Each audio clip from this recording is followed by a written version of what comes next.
Welcome to the New York Energy Week closing ceremony. I'm Emily Bjorklund. I'm the Chief Marketing Officer at EnerKnol, the company behind New York Energy Week. On behalf of the entire EnerKnol team, I want to thank you for being here this evening. Before we continue, I'd like to invite everyone to join in the discussion on Twitter using the NYEW hashtag, and to please download the New York Energy Week mobile app. This event is also being live streamed, so you can share the live stream link, which you can find on our website, with your networks who can't be here this evening. For those of you we haven't met yet, and I think by now we've met a lot of you, our company, EnerKnol, is the company behind New York Energy Week. We are an energy data startup based in the NYC Acre Incubator. We provide energy policy research and data to cross-sector energy market participants. You can read some of our research in the primers that are on your chairs, and you can also test drive our software at our demo station outside of this room. We launched New York Energy Week last year to stimulate collaboration and investment among the often fragmented and siloed energy industry. It is the only event series that offers a platform for all the different stakeholders in our industry to come together and have the conversations and make the connections that will drive forward innovation in our industry. This week, we have seen this in action on all of the panels, literally happening during the panel discussions. We have seen deals being made and connections being made throughout the entire week. One of our board members, Peter Gardette, likes to say that one of the unique things about New York Energy Week is the unlikely combinations of energy professionals that we bring to the panels and to the events. Tonight is actually one of the most unlikely combinations that I think we will have this entire week. And we are very excited to see what comes of tonight's discussion and what comes of the connections that are made during tonight's reception. New York Energy Week would not be possible without the support of many leaders who are here in this room. I have a few people to thank. So first, I would like to thank our founding partner, NYSERDA, our brand partner, the Energy Agency, this year's terawatt sponsors, Breitling Energy and Con Edison, who are both represented tonight, our gigawatt sponsors, the Consulate General of Netherlands and Alliander. And in fact, I would like to thank the entire Dutch delegation, who are probably in this section right here. So thank you all for being here. Your presence here has really brought a global element to New York Energy Week that we are very happy to have. So thank you all for being here. I would also like to thank our board of directors, especially Sergej Mahnovski, who we will hear from shortly. Our steering committee, especially Megan Marshall and Zach Pollock, who chaired this event, and our esteemed speakers, who we will hear from later. Finally, I would like to thank Deborah Boyes and Plimpton, our hosts for the evening, whose leadership in the energy industry is evident by having all of you, the leaders in our industry, here this evening. Without further ado, it is my pleasure to introduce Sarah Fitz, who is a corporate partner and member of the Mergers and Acquisitions Group and co-chair of the Energy and Natural Resources Group at Deborah Boyes. Welcome, Sarah.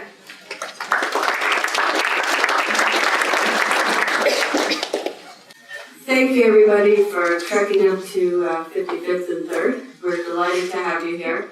I'm going to keep my remarks very short because there's more interesting things to talk about. But I did just want to briefly introduce Deborah Boyes. We're an international law firm, and our energy practice group is really focused on M&A transactions, private equity, fund formation, and occasionally, litigation.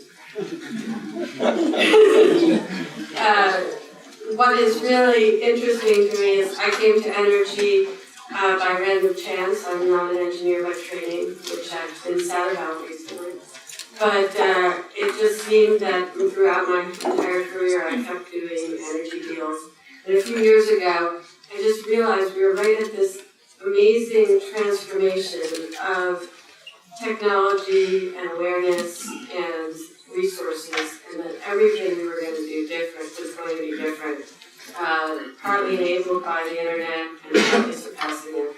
So I'm very excited that we were able to host this, and I'm very excited to hear our panelists. So welcome very much, and enjoy the evening.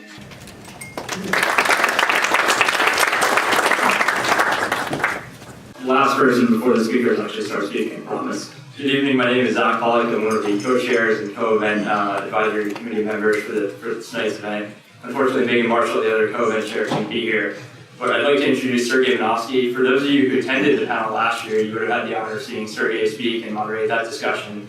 For those of you who don't know, Sergej is now director of the Utility of the Future program at Edison. So we're very excited to have him moderate and facilitate the discussions tonight. With that, I'd like to hand the mic over to him, and let's get the discussion started. Thank you. Thank you, Zach and Sarah, and our hosted boys in Clinton, and Angelique and Emily. You've done a great show this week. So we have a tremendous lineup of speakers today for our closing ceremonies to cap off New York Energy Week. For those of you who were at the Monday opening ceremonies, we had the chairman of the Public Service Commission, the CEOs of Con Edison and NYPA, the president of National Grid, and the heads of NYSERDA and the Green Bank really lay out the new energy vision for New York State. And during the week, we had an opportunity to see what innovators in the sector are doing: storage, data management, transportation, other sectors. So this evening, we're gonna close things out. We're gonna close out the events of the week. We're gonna build off of that vision and ask, what does it take to get there? With I think some unique perspectives, and really an honor to have a great lineup. Richard Kauffman, thank you for coming. We're not going to call you the energy czar. I know we can't call you that, but the head of energy and finance, the chairman of energy and finance for Governor Cuomo, along with the CEOs of Power and Gas Distribution Company and a natural gas company. We're going to introduce momentarily. So I think what's really exciting about this is the evolution of the utility sector to a more distributed model. It's really an enormously complex undertaking. You can take a step back for a moment. Really turning the sector into a platform for innovation, valuing resources properly in order to enable that innovation, giving customers more control over their energy use and animating markets. We're at a tremendous period in time right now in the energy sector here. So a couple of themes. We're going to have Peter Molengraaf, the CEO of the largest grid company in the Netherlands, will begin. He's going to talk to us a little bit about the approaches that power and gas distribution utility can take to really serve customers in new ways while still enabling the type of reliability and resilience requirements that are needed, and really to serve as a platform for innovation. So we're really happy to have Mr. Molengraaf here with his delegation. We're going to be followed. That's going to be followed by Chris Faulkner, the CEO of Breitling Energy.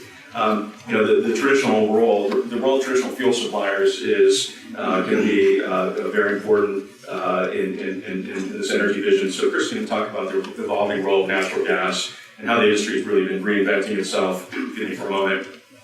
CHP and fuel cells and other aspects of the distributed future are going to require natural gas, and so he's going to be talking about that.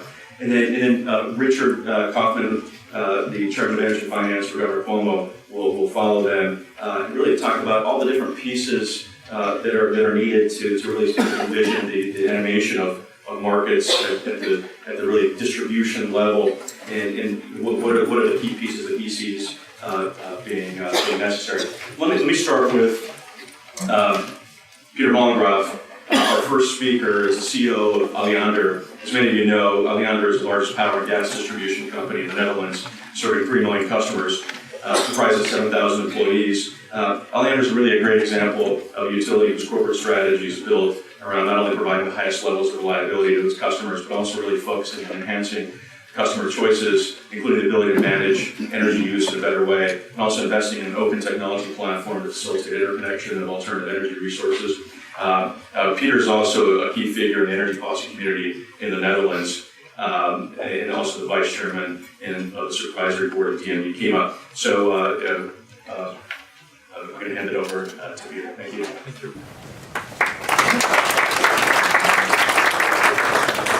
Thank you, Sergej, for your kind introduction. Actually, it's 25 years ago that for the last time I stepped into the Antwerp and drove into New York. I did that this afternoon from Washington, and 25 years ago I did that as well. And I'm still grateful for the wonderful time that I was allowed to spend in Philly at the time in Wharton. I think that it was fantastic at a relatively young age to spent half a year with some of the greatest young minds, professors, and actually I've benefited a lot from that in my career, so I'm still very grateful for that. And it's also that the impact hasn't changed much since.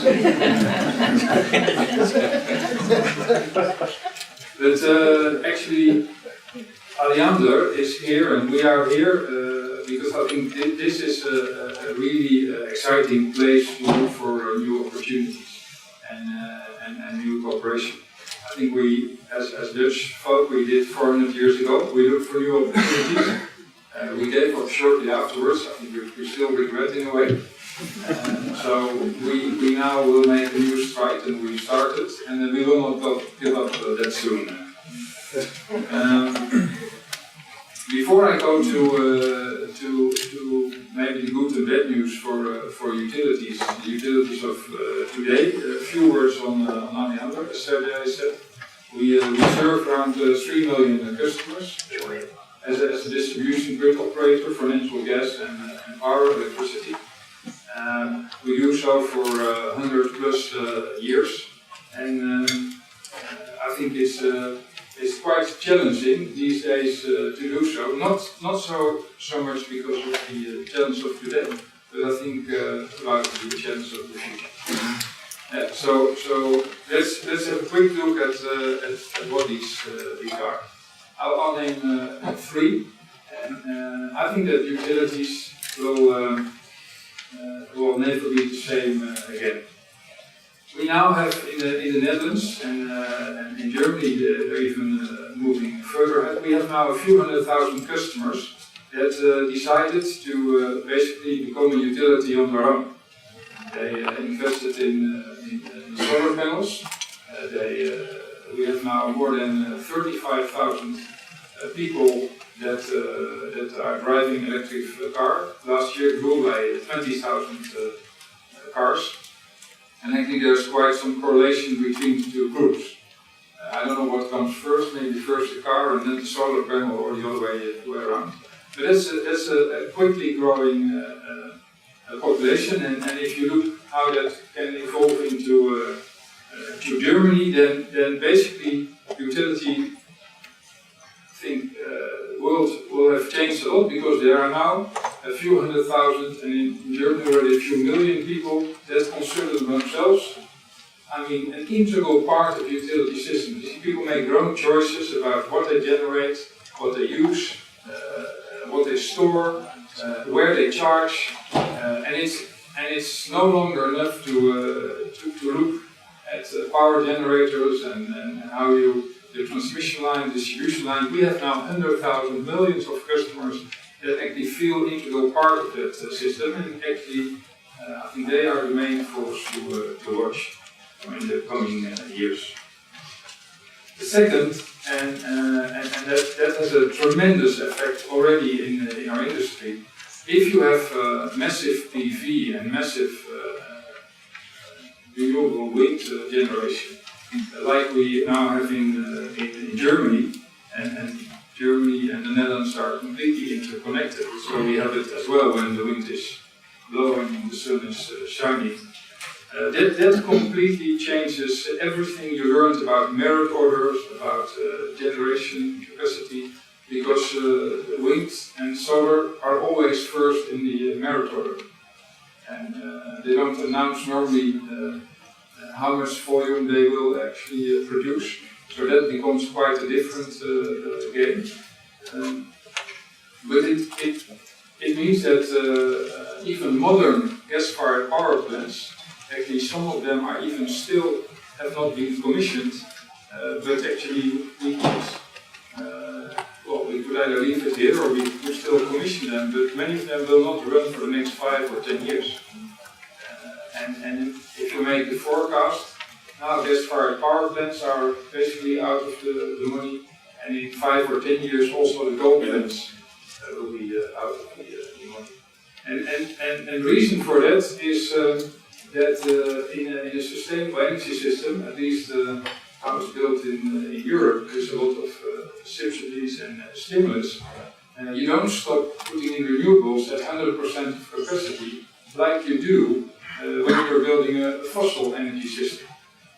In a fossil energy system, you build generators for peak demand, but in a renewable energy system, actually, you see that at individual homes as well.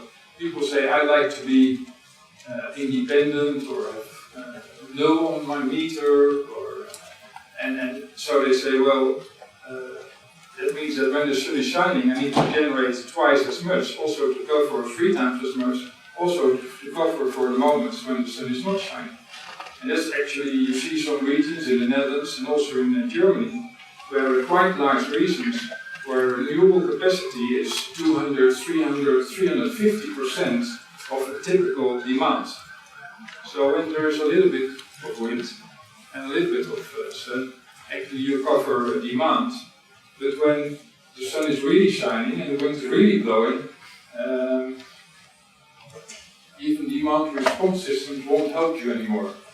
So you have 2 options: either you switch it off, which doesn't go well with most owners, or actually you find completely new ways of you build transmission capacity, or you start thinking about how you can really change demand by maybe change the schedules of your chemical production factories with electricity for your metal melting factories, or it's completely changing how also industries, actually your whole economic system is kind of revalued from cheap electricity when the wind is blowing and the sun is shining. And I think we are only halfway our current government plans in Germany, and I think we are only 1/3 of the Dutch government plans in terms of wind, putting wind and solar in. So the energy system of the future, what's actually being built, will be completely different, and those completely different economic rules, but also economic realities. And the last is a little bit closer to the transmission distribution operators. I think if you put sensors in the grid, if you share open data, and you really look at social media, I think transparency is a new reality for grid operators that may have done their work for many decades in the background. And I think it is every aspect of our operation, quality of service, outages, everything is out in the open and under public scrutiny. Unfortunately, it's mostly under public scrutiny when it doesn't work. And thank God we only have that on average for 22 minutes a year per customer, so that's I think we are quite proud of. It's challenging to keep it like that, and it's also challenged very much because the dependency of society, actually of the reliability and resilience of our electricity infrastructure is increasing quite a bit. For example, that what we haven't really much given thought to, one of the things in our health industry is actually treating people much more often and longer at home, and actually shortening treatment in hospitals.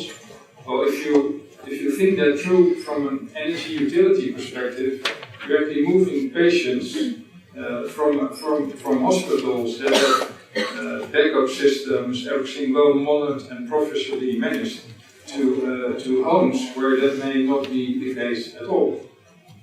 And sooner or later, I think we'll find out that we need to think of much more resilience, also from a health point of view, when people actually take care in their health care in their homes, which is probably also happening here. So life for utilities will never be the same. So what are our main challenges for the years to come? Maybe reliability and resilience. I would say maybe reliability and resilience. That will be in our society very important. Integrating renewables, and don't stop thinking that it will stop at 100%. We will need to think about integrating renewables for 100, 200, 300, of capacity. So we are researching power to gas, power, making hydrogen from excess power, looking at new deals with chemical industries, connecting electric vehicles to store excess with a system with 200 or 300% production when the wind is really blowing. I think you'll need a lot of cars to store that.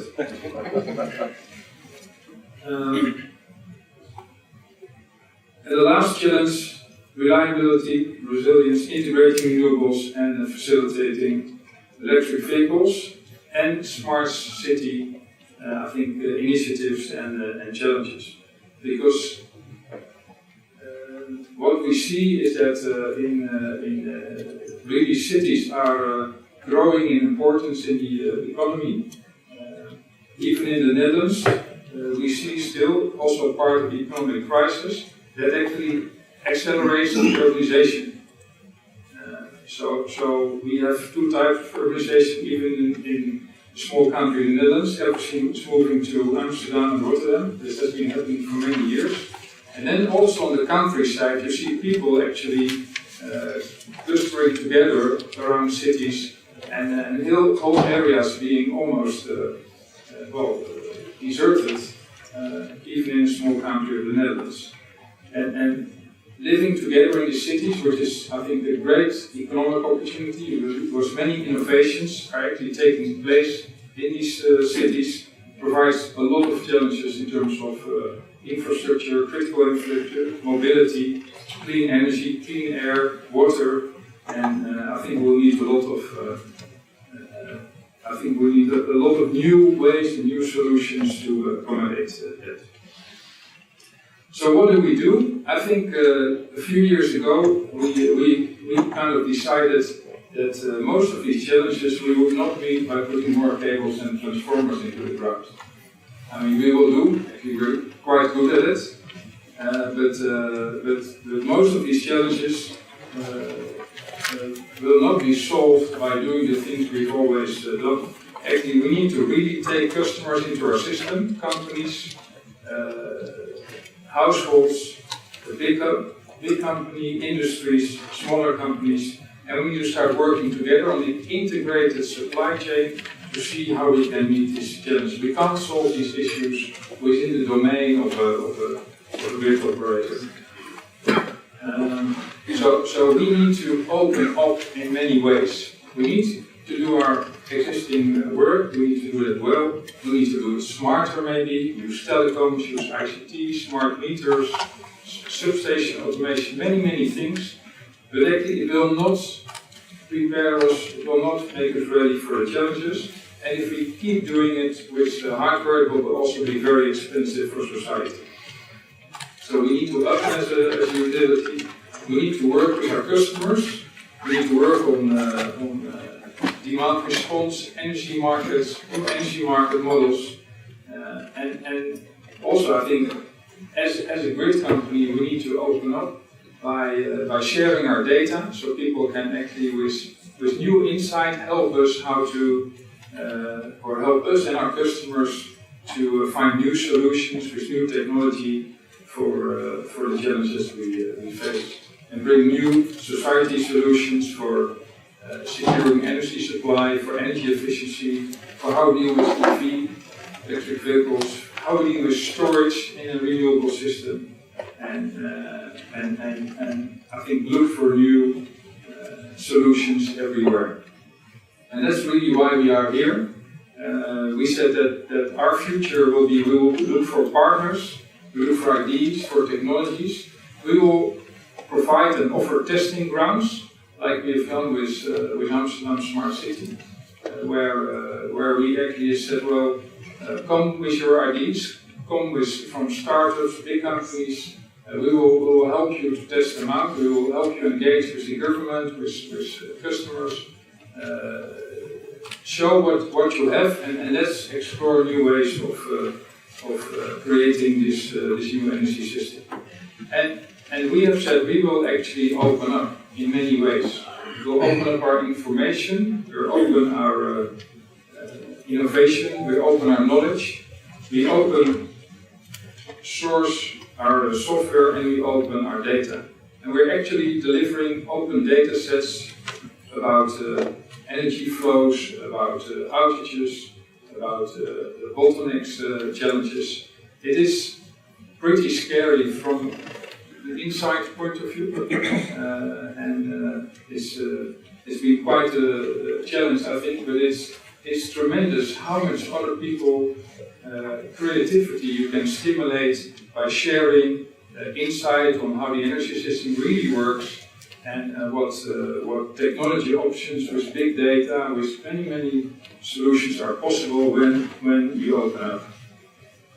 So thank you very much for this week, for the cooperation and the collaboration. It's been a pretty exciting journey for our team, and we look forward to working together with you. Thank you very much.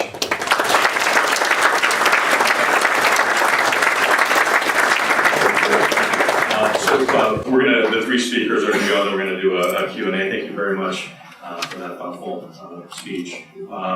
So next is Chris Faulkner, who is the founder, president, and CEO of Breitling Energy Corporation, oil and natural gas company based in Dallas, Texas.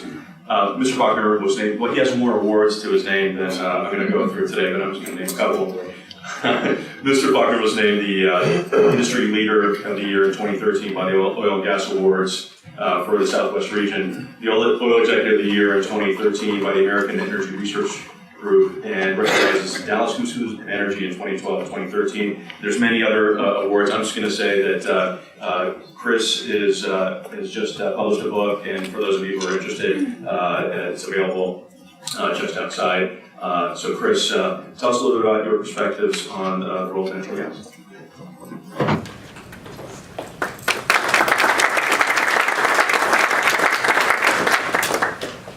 Well, first, thank you to the conference organizers for inviting me to speak here this evening. We've been talking a lot about energy this week, obviously. Natural gas in this country is playing a significant role.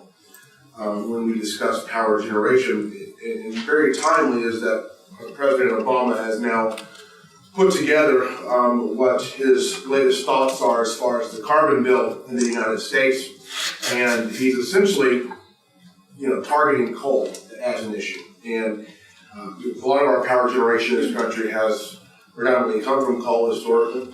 And, I think that what he's done inadvertently is he's put together a plan for a new era of power generation supported by natural gas. So we are not a utility. We are an upstream exploration production company. We go find oil and natural gas.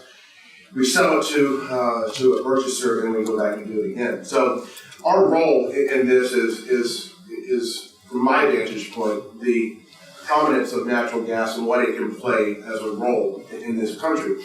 Now, I know I'm in New York, and so when I mention the word fracking, I know that people get upset, some folks do, but we're going to have to deal with that for the next 10, 15 minutes. So this evolution that took place over 20 years has led to this idea that the United States now has a 100-year supply of natural gas. It's on the eve of being a liquefied natural gas exporter, and we have the lowest natural gas prices currently on the planet. So when you look at Europe and you see that Europe's paying $11 per 1,000 cubic foot, you look at China and Asian markets where they're paying $16, $17, $18, and the United States is basically got sub $5 natural gas prices. So last year, because of cheap power generation, most Americans received a pretty hefty discount on their electricity bills. So we really do feel like that the platform going forward for power generation, especially in light of what President Obama has dictated, which is a very lofty goal, and whether it's doable or not, I'm not here to say, but by 2030, the president wants to reduce CO2 emissions from power generation by 30%. And if we did that, that would mean roughly having to turn off or displace about 40% of the coal generation that we currently have today. Very difficult to see how that's going to happen. But even if we met half of that goal, that means that today, coal-powered power plants, which we generate a significant amount of our electricity, do not meet the demands of the president. They do not meet the thresholds of greenhouse gas emissions or CO2, natural gas power plants exceed those thresholds today with really no retrofitting or change.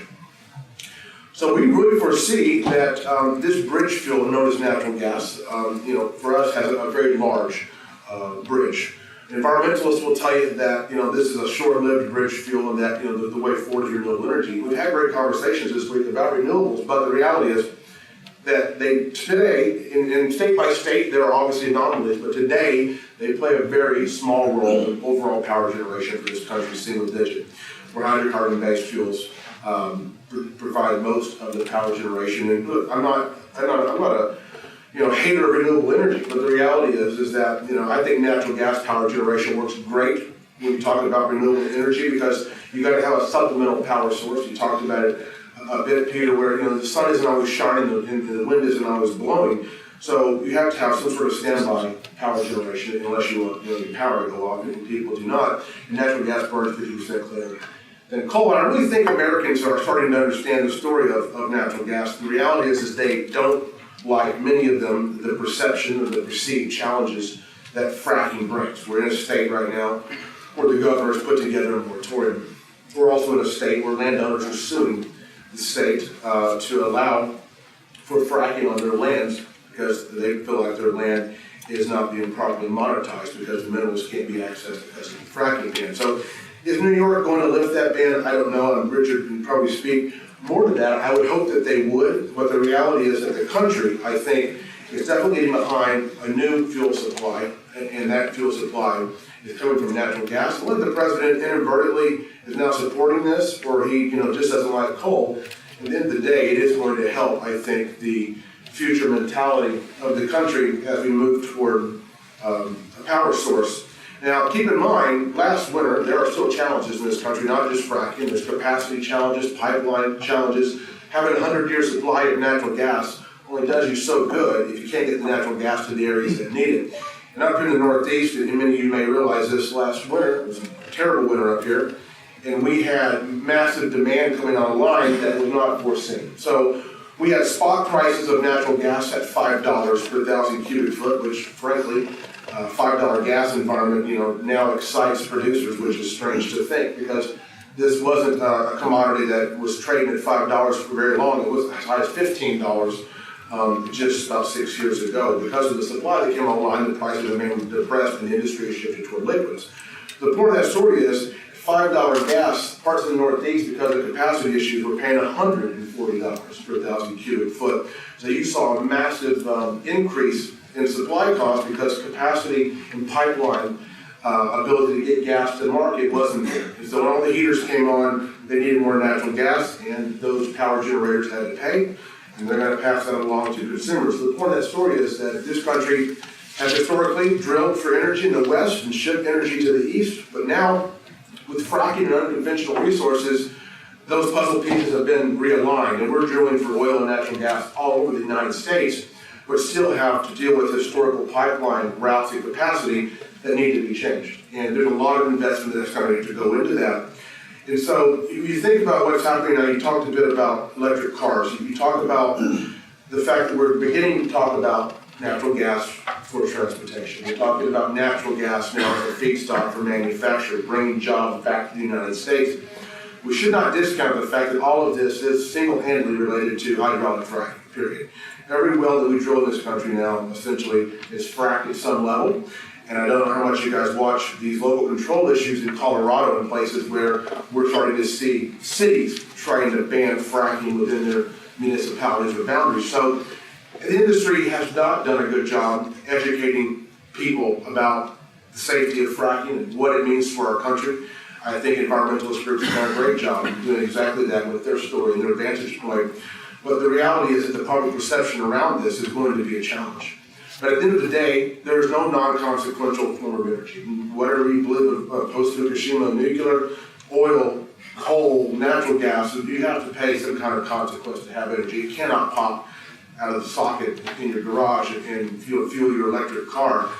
And that's foolish to think. But the reality is, I really do believe that once we can realign the pipeline capacities, we don't have stranded gas, we don't have consumers getting gouged paying 30 times market rate to get gas for heating, which is a big important factor up here. There's a lot of natural gas for heating in the Northeast, not as big of a challenge in other states. And if we're going to meet President Obama's dictated demands of climate change impact, then we're going to have to look at this as a very long-term bridge fuel. But challenges outside of the United States, I've been to India, you've been to China, I mean, they burn lots of coal. I mean, it's not a secret that the coal industry is not going to die because of natural gas. They're going to ship more coal to Europe, ship more coal to Asia. You go to those countries and you talk about climate change here, it's fantastic, but at the end of the day, if they're not willing to migrate and change, then what impact is really going to have for the United States to change and migrate away from that? China puts on coal power plants, weekly. India has significant challenges with power and instability, and I don't think they're willing today to say, okay, climate change is now priority one, and we're going to now be able to migrate away, because again, these are also areas of big importers of natural gas. And this story doesn't work that well at $15 gas or $18 gas. It works well at the price we have it at, and we're lucky to have that amount of natural gas available. And we've been slow to adopt it. I think that's obvious. I think the president has now supercharged that in a way. And I think that when you go to China, who's a massive importer of natural gas, the biggest in the world, you have massive cars running on natural gas. You go in and get in taxis, they're running on compressed natural gas, buses, fleets, private automobiles, because they have places to refuel. So, the United States, I think, should be thinking, how do we utilize this resource first for the country, and then we can ship it anywhere you want. But at the end of the day, we've been so focused on the price and how we can raise the price by getting rid of supply that we've short sold this asset to our country. And if you look at just what's happened in 18 months, and maybe this isn't reported that much in the media, but jobs that were sourced to other countries, plants and manufacturing facilities that were moved to Trinidad and Tobago because of cheap natural gas, they're now building those plants back in the United States, and they're utilizing, as the reason, cheap and abundant natural gas is bringing jobs back in manufacturing, which is obviously a very big silver lining here. But I really do believe if we're going to move the needle on demand, that it's going to come from power generation. And I do, for the first time, think that this is becoming a reality. And I would not imagine any more plants from coal going online. I would think we're going to be looking at how we displace coal and migrate to natural gas, and all new power plants coming online in this country, at least, will more than likely be utilizing natural gas. I want to leave plenty of time for questions, so those are my comments. I'm happy to take any questions that you guys want. I believe once Richard is done speaking. So thank you for your attention, and thanks for the invitation to come. Appreciate it.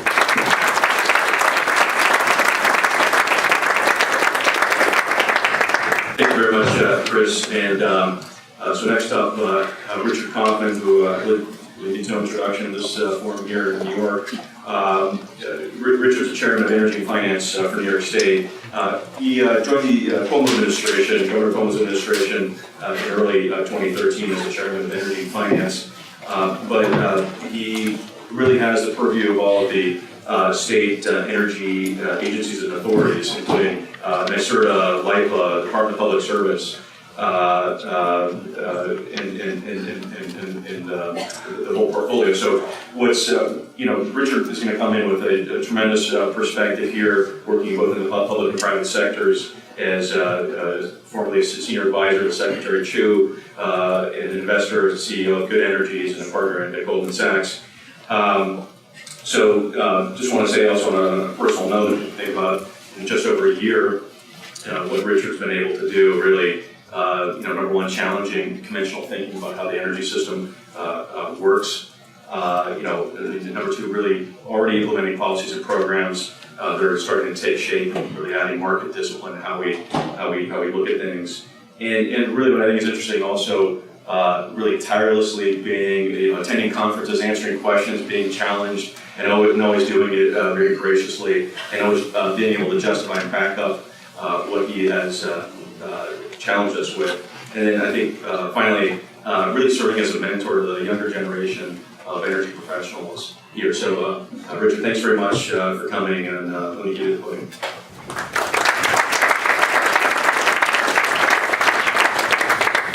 Thank you, Sergej. I was going to say flattery is going to get you everywhere until the last point. Maybe I feel very old. So thank you all. So I'm going to just be very quick here.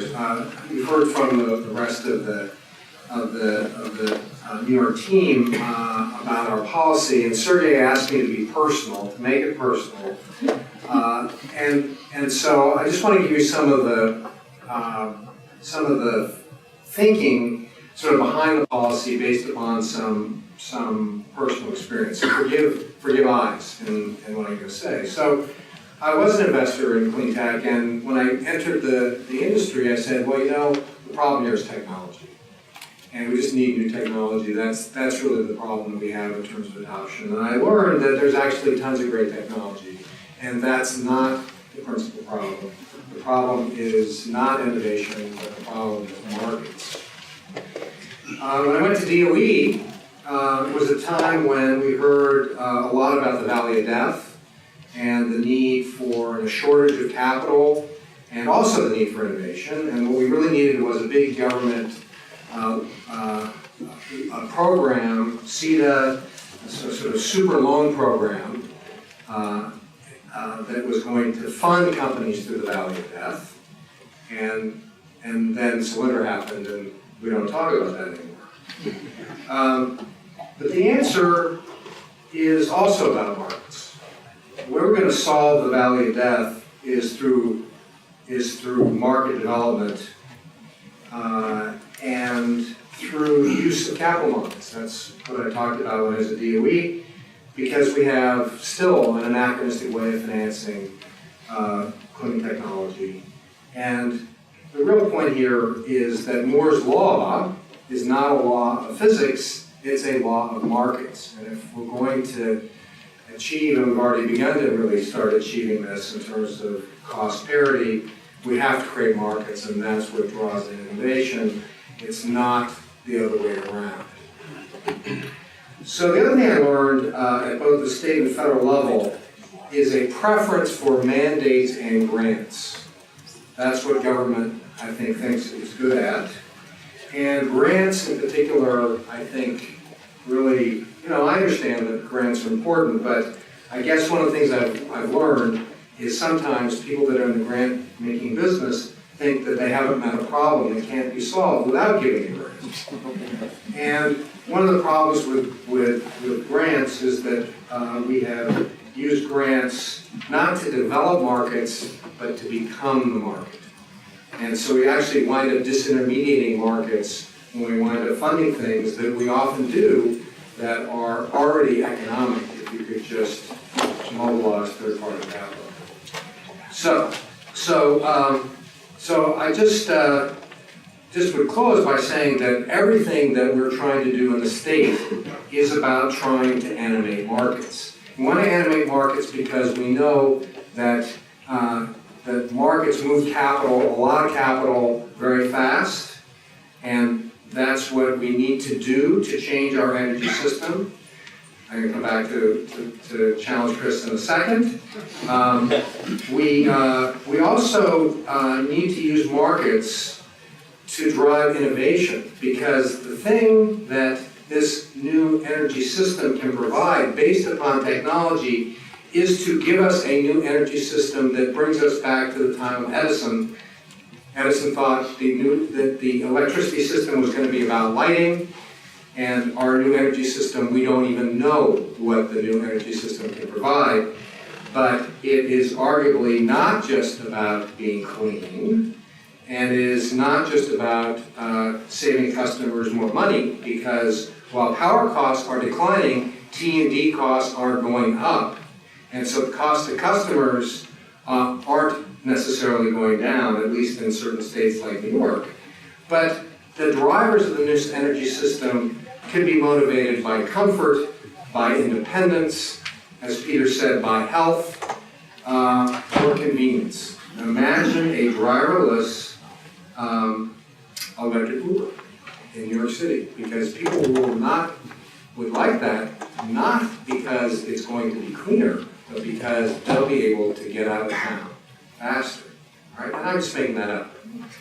Because people may wind up, the point is that it may not be about hectoring people about saving the planet. People may wind up adopting this new energy system for the wrong reason, but still have it be for the right outcome.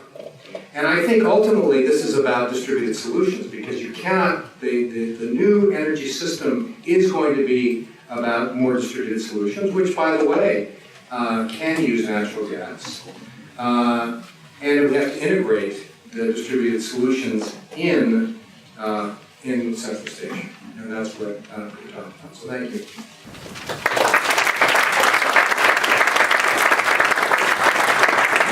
Thanks very much, Richard. So we're gonna, how much time do we have? Well, I'm just gonna start. So why don't we do some Q&A? I'm gonna open up the floor to questions. Any questions? Okay, well, I will take, I saw you guys, no? Okay. We have mic runners. We have mic runners. I see a question there.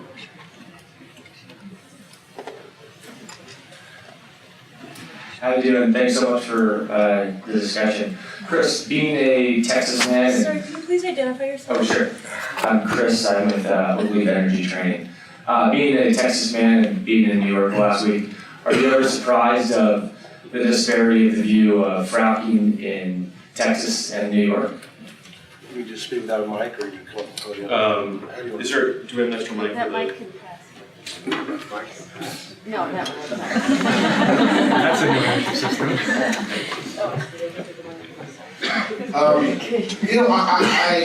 Yes, I mean, I do. There's a disparity of view, I mean, state to state. We're dealing right now with challenges in Loveland, Colorado next week, where they're voting to have a local control moratorium on fracking.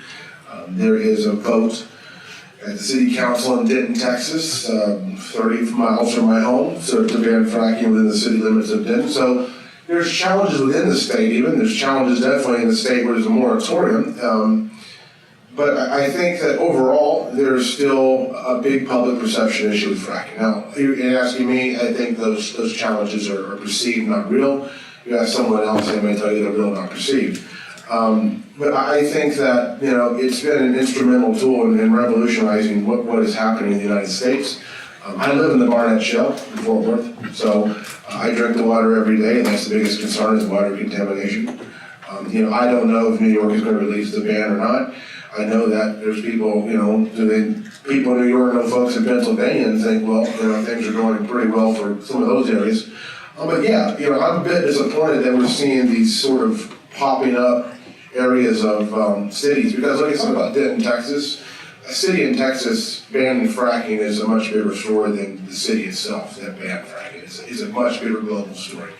And we have PR folks on the ground in the United Kingdom. There's a huge backlash against fracking there, and they called me 2 weeks ago and they said, well, what is Denton, Texas? And I'm like, okay, so the word is spreading about the impact of that. So yeah, I think you go to California, they're very aligned with New York. They didn't pass a moratorium, they put together a very stringent set of bills.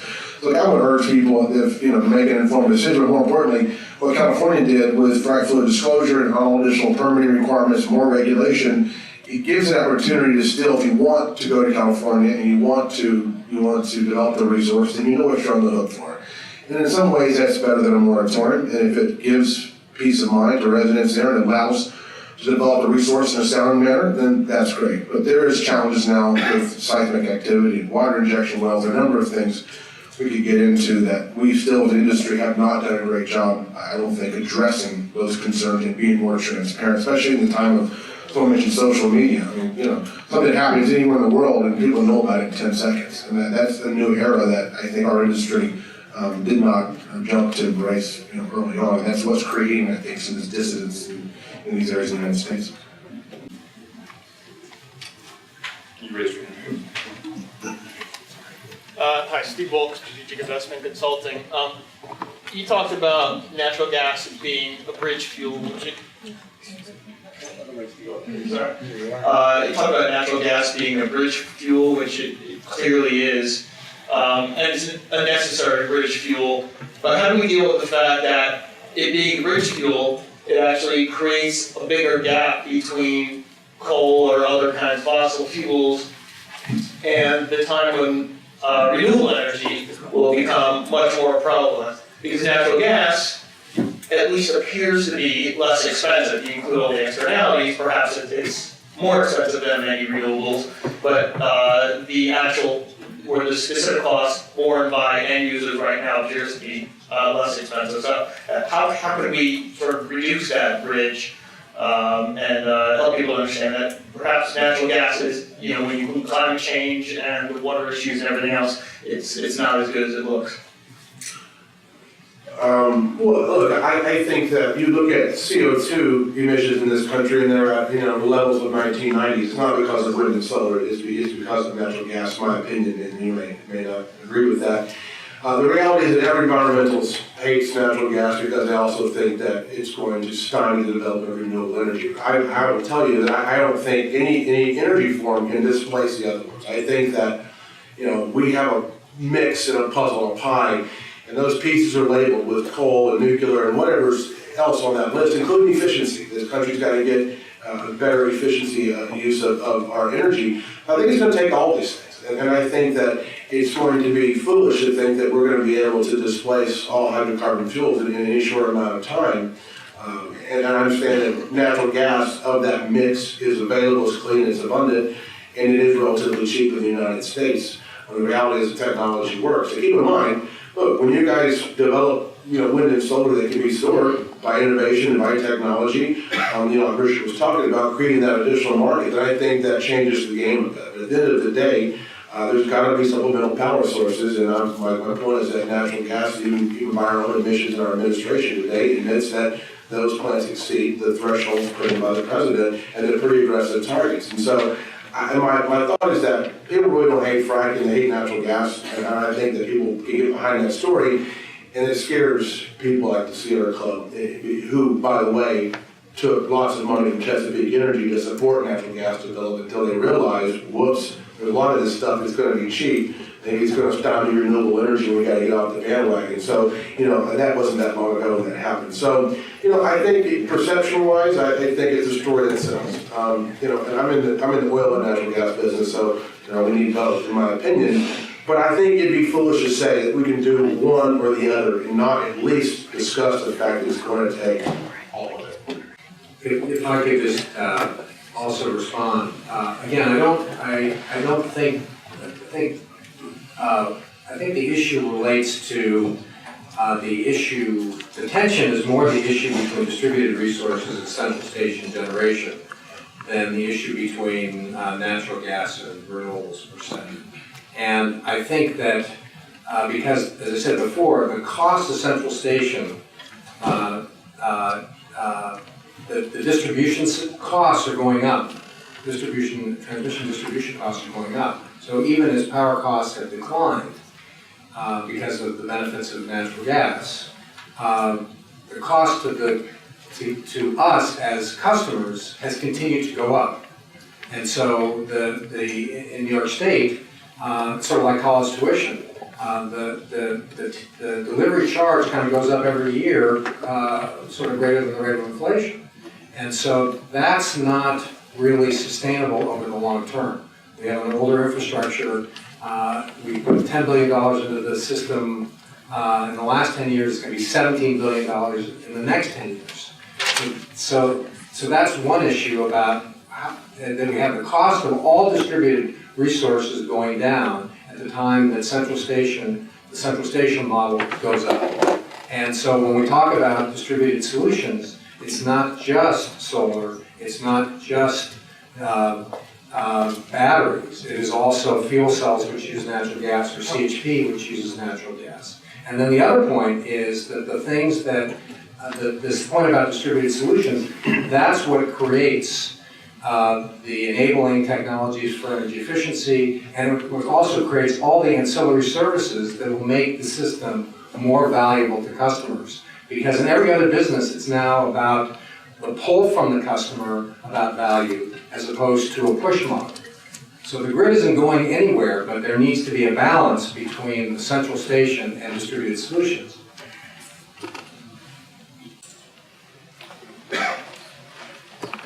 You're next.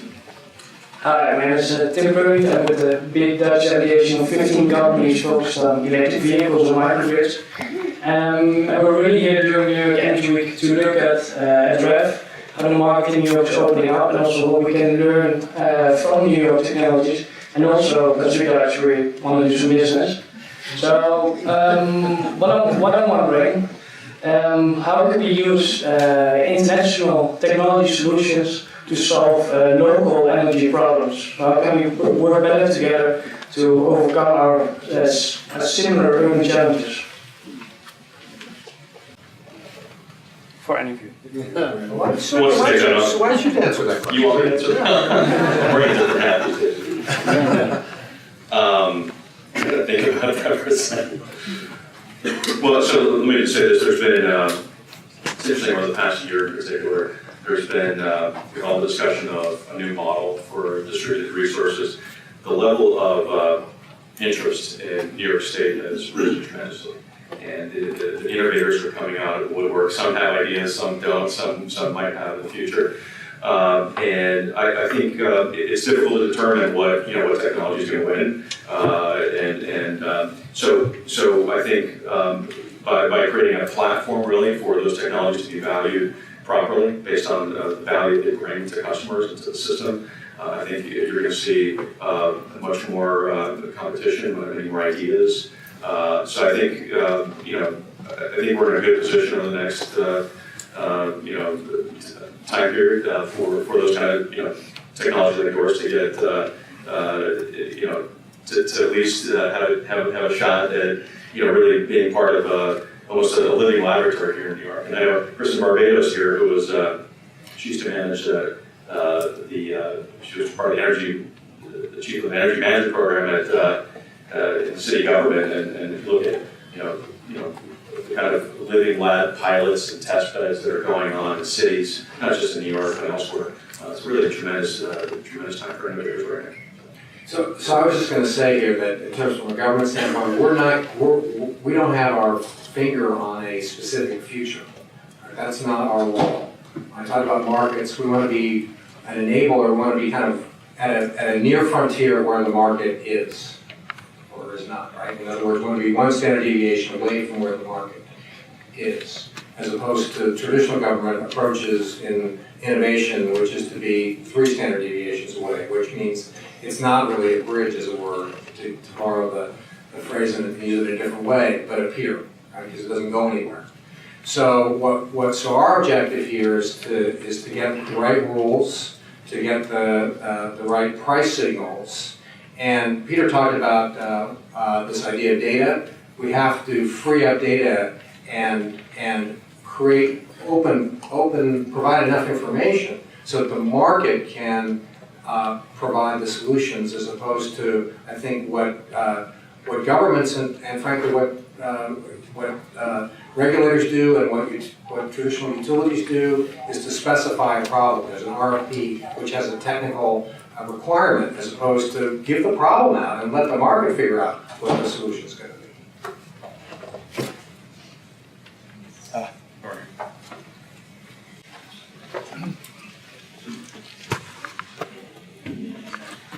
David Loring, GTL Solutions for America. This is a question for the panel. Isn't the difference in policy on fracking between New York and, say, Louisiana really ultimately a question of geology? It's my understanding, like the Marcellus Shale is right underneath the water aquifer. Whereas in Louisiana, Marcellus Shale is 14,000 feet down. There's no way that will ever permeate into the water aquifer. So isn't it geology the driving? You're talking about the Marcellus versus the Haynesville, but what you're talking about still is, you're talking about thousands of feet of impermeable rock. If you drill a water well in your property, you're drilling down 300, 400, 500 feet. We're fracking, 5, 6, 7,000 feet, 14,000 feet, as you mentioned. So the idea that, look, if this rock was permeable without fracking, then this would have already migrated to the surface, right? So the reality is it's the perception that people have that, look, you don't want chemical in your drinking water. I get that. I don't want it in mine. I live in the Barnett Shell. But those are the challenges I spoke of in my comments. It's not if, it's about what people think. More importantly, can there be a surface spill on the site that could then leak down into the water aquifer? Yes, that can happen. Anything that humans are involved in, errors can happen. So, the challenges we've had with the Keystone Pipeline in Nebraska have been because of environmentally sensitive areas. The challenges up here with where some of the Marcellus is at beneath the aquifer, same kind of thing. But at the end of the day, it does boil down to geology, but more importantly, it boils down to fear. It boils down to, what if? Well, there's a lot of what ifs. What if, a nuclear power plant is being built has an issue? What if, coal power plant continues to pollute the environment? Those are all what ifs. The fact is that you can talk about solar, the chemicals that go into solar panels when they're made, they can be disposed of. People talk about windmills and the migratory birds. I mean, there's a story about everything that we have. Whether you agree with them or not, there's still challenges. And I think the reality is that New York has to get comfortable with the procedure and the process and the safety mechanisms. But I can tell you right now, everybody knows as well, contaminated drinking water. Why would I have any benefit to guarding contaminated drinking water? How do we benefit from that? Why would this industry want to go out and do that or take that risk? I mean, safety obviously is our number one concern, but again, with humans, I think you have to admit that errors can occur, but they will with them. I'm just going to loop in Peter here, because our sole European representative. Take moderator for the first time. So there's so much discussion with all the different policies that states in the U.S. have undertaken on whether it's net metering or the types of reform of the power sector. There's always a discussion of what's happening in Europe, be it Germany or Spain, or I know you're representing the Dutch power grid company, but you're also involved in the European policy making scene. Do you have any perspectives on that balance between central, station, and distributed generation, and how the kind of solutions that you think we need to be looking at or that you've been looking at? Yeah, I think I started in the IT industry. At the time there were PCs coming and mainframes, and I think many of these discussions are very similar to me. How can it be more efficient to change the software on 100,000 PCs than on our very efficient large mainframe? Having said that, maybe you should call many of the cloud services now mainframes, I don't know. So things evolve over time. So I don't think that's the real issue. It's a very, the question really is, I think, how you can get to a much more renewable energy system and benefit from what you have, from all the investment that have been made, and integrate them well. We'll probably need a lot of fossil fuels for the years to come. But we also need to think about a different energy system, much more renewable system. I think our role is not so much argue what the solution should be, but ask the questions. Can we actually charge electric vehicles without any additional grid investments? That would be, I think, the question that should stimulate innovators, business model developers, market developers. I think it would be great for society. And from the outside, I would say it should probably be possible. They drive maybe 2 hours a day, cars. We have a peak period of about 2 hours a day, so there's 20 hours a day to charge your electric vehicle with no additional grid impact. So can we actually design markets and models and infrastructure charges and that actually there's free choice for people that actually provide electric transportation without any grid investment? I'm going to go way out there somewhere. I see the furthest hand out there. There you go. That's you. You're coming back. There you go. Hi, my name is Marvin Toussaint. I lead social media for New York Energy Week. My question is about how energy affects the world outside of energy. Because nothing exists in a bubble. So for example, when the EPA regulations were first announced, one of the justifications was if we take carbon out of the atmosphere, less people will get asthma. We also see that with natural gas fracking here in the United States, we're less reliant on energy sources from other countries, whether it's Iraq, whether it's Iran, whether it's Venezuela. So I guess my question is, how do you see energy affecting things that aren't in energy with like I'm thinking mostly like in the health sector and in politics. Like how do you see energy kind of leaking over into those different areas?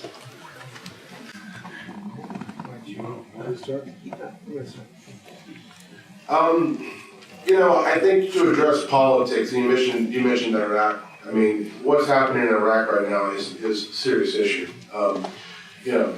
ISIS is marching through Iraq and headed to Basra, where 2.5 million barrels of oil is exported. Now, is that going to happen? I don't know. Has it already increased the price of oil? Certainly it has.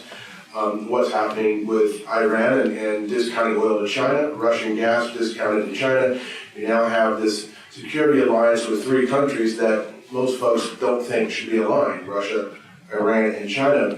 And what's happening in Iraq, a lot of folks think is fueled by Iran and Syria trying to erase these borders. So, Iraq has the potential to do 9 million barrels of oil a day. That's darn near what Saudi can do.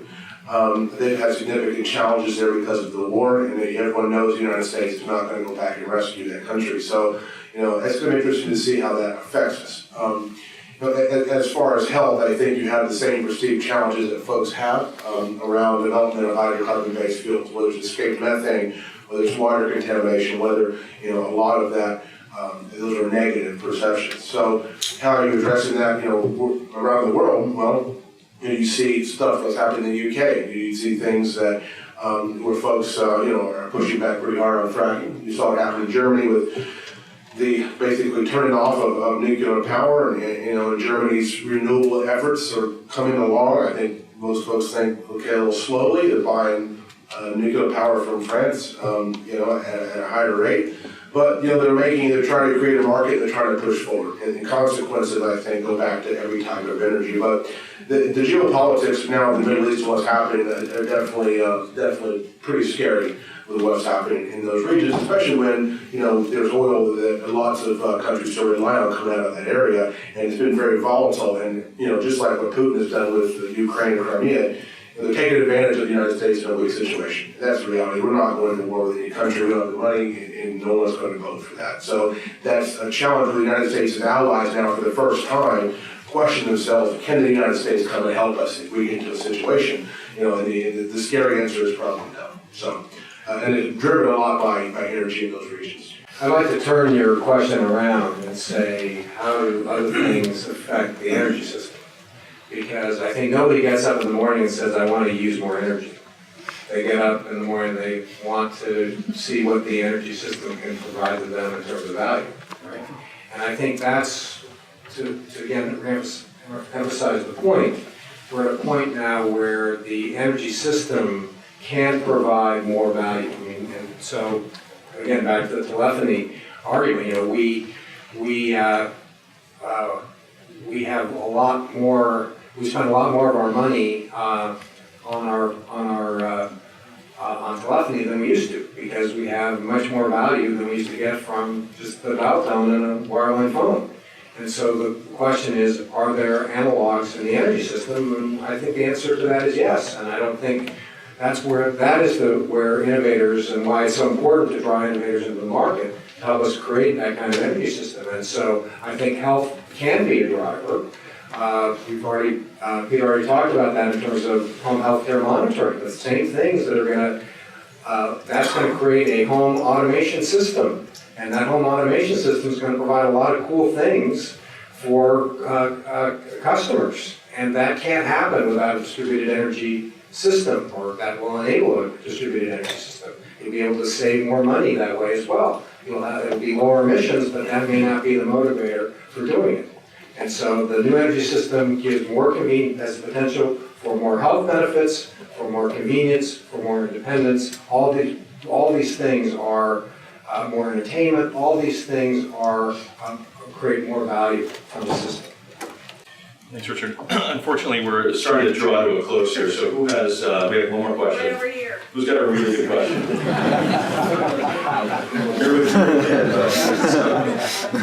My question is to Richard, actually. I'm Dutch too, sorry. But I was really impressed last week by the way you've turned Sandy around.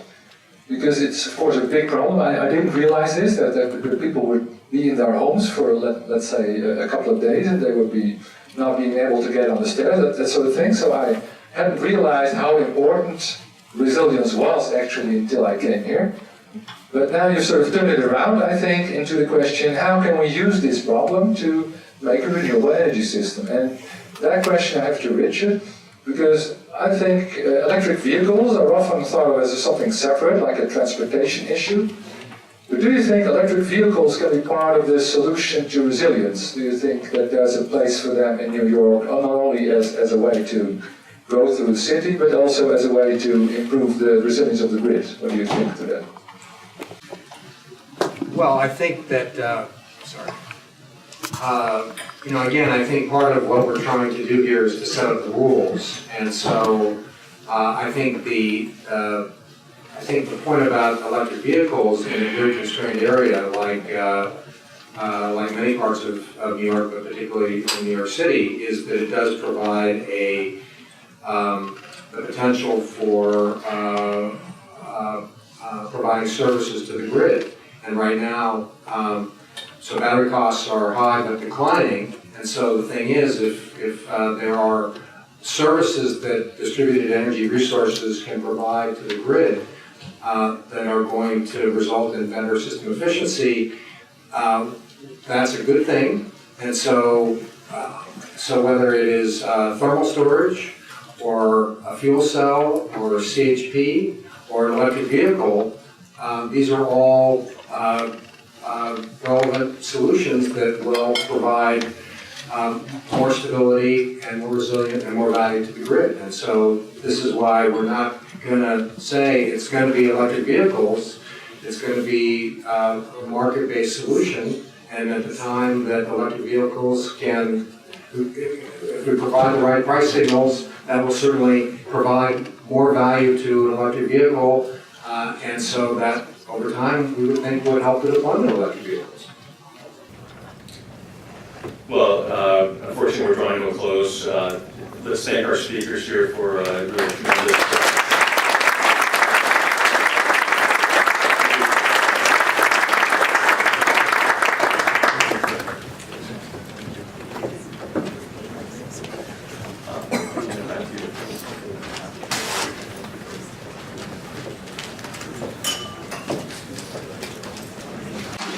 Thank you, everybody.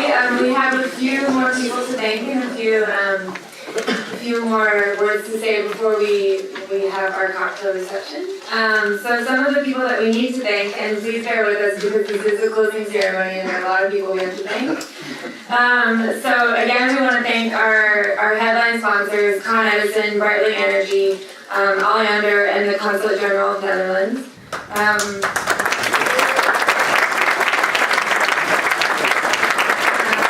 I'm going to clap after everything that I say.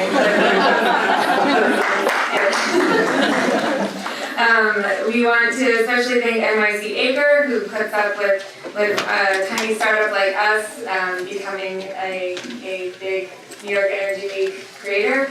And especially Micah Koch and Emily Wheeler. I don't know if they're here, but thank you to them if they are. Our board members who are in the audience, 3 of them actually in a row right here.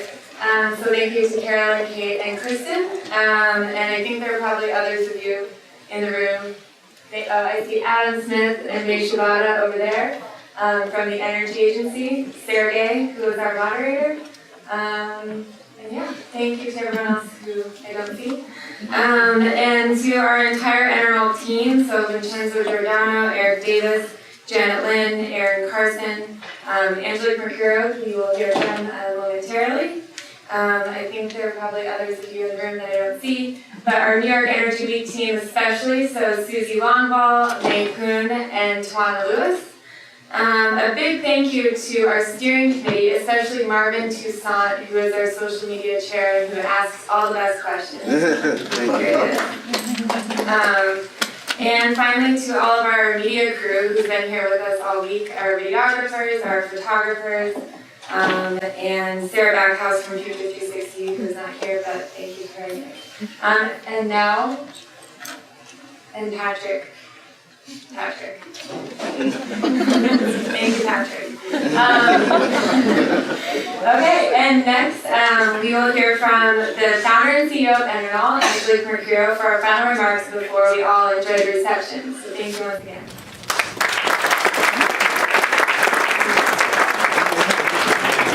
I will be very brief. I just want to, well, first of all, is Aaron Carson in the room?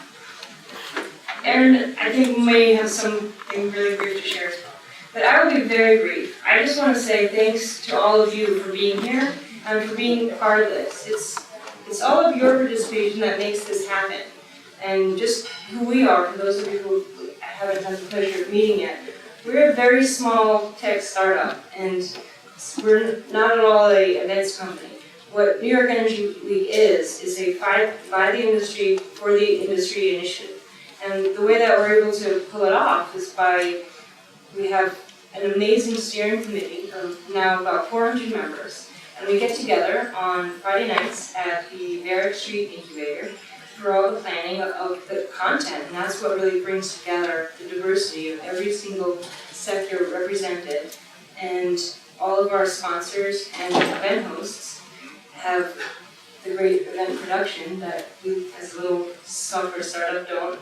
So I want to invite anyone who maybe is new to New York Energy Week this year to really be a part of it for next year. We're still going to be having monthly meetings at Varick Street, and everyone just get involved. In order to do so, just come see us and sign up for our mailing list on our websites. We have multiple. And that's all. And Aaron just has some great.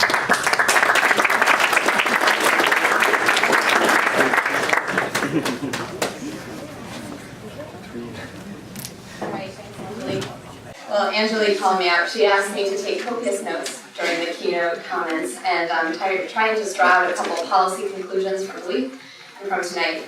And really what stands out is that what we've been doing here over the whole week is really demonstrates the capacity that we have for fulfilling an all of the above energy strategy. I mean, we've been talking about everything from oil and natural gas to electric vehicles to the electric grid and storage capacity, commodities markets.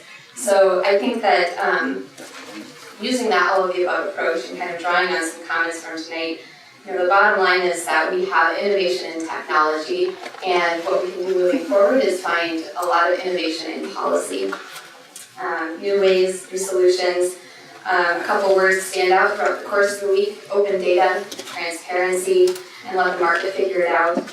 And so at EnerKnol, we're really excited to continue to track all of these new innovative policies at the state level, local level, and even at the federal level, and continue to analyze these outcomes, report on what works, and take everything we've learned here and push it forward.